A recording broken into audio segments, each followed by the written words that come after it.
चले कमरे में चलते हैं, वहां जाकर बात करेंगे।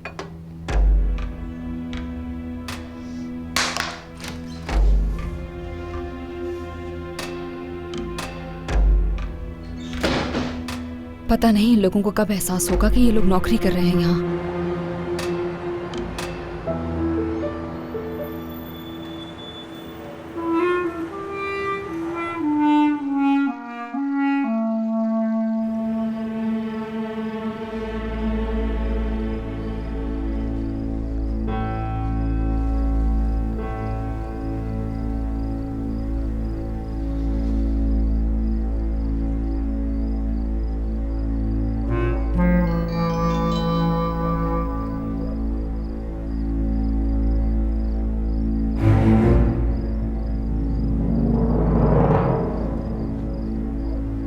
मैं तुम्हें लेने आऊंगी जब सब सो जाएंगे।